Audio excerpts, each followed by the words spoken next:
ರವಿ ಕಕ್ಕೆ ಪದವು ಸಮಾಜ ಸೇವಾ ಟ್ರಸ್ಟ್ ವತಿಯಿಂದ ಸನ್ಮಾನ.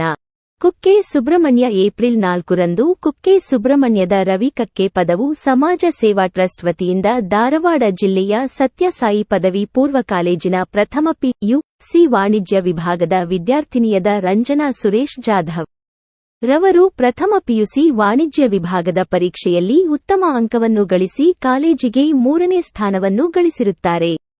ಇವರ ಸಾಧನೆಯನ್ನು ಗುರುತಿಸಿ ಗೌರವಿಸಿ ರವಿ ಕಕ್ಕೆ ಪದವು ಸಮಾಜ ಸೇವಾ ಟ್ರಸ್ಟಿನ ವತಿಯಿಂದ ಶಾಲು ಹೊದಿಸಿ ಸ್ಮರಣಿಕೆ ನೀಡಿ ಸನ್ಮಾನಿಸಿ ಗೌರವಿಸಲಾಯಿತು.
ಈ ಸಂದರ್ಭದಲ್ಲಿ ರವಿ ಕಕ್ಕೆ ಪದವು ಸಮಾಜ ಸೇವಾ ಟ್ರಸ್ಟಿನ ಸಂಸ್ಥಾಪಕರಾದ ಡಾಕ್ಟರ್ ರವಿ ಕಕ್ಕೆ ಪದವು, ಕಾರ್ಯದರ್ಶಿ ಸುರೇಶ್ ಜಾಧವ್, ಕೋಶಾಧಿಕಾರಿ ಮಣಿಕಂಠ ಪಟೇಲ್, ಪುಟ್ಟಣ್ಣ ಗೌಡ, ಎಣ್ಣೆ ಮಜಲು, ಉಷಾ ಶಿವರಾಮ್ ರೈ, ದೀಪಾ ಜಾಧವ್, ಹನುಮಂತಪ್ಪ, ಬಸಪ್ಪ ಮತ್ತಿತರರು ಉಪಸ್ಥಿತರಿದ್ದರು. ವರದಿ ಮಣಿಕಂಠ ಸುಬ್ರಹ್ಮಣ್ಯ.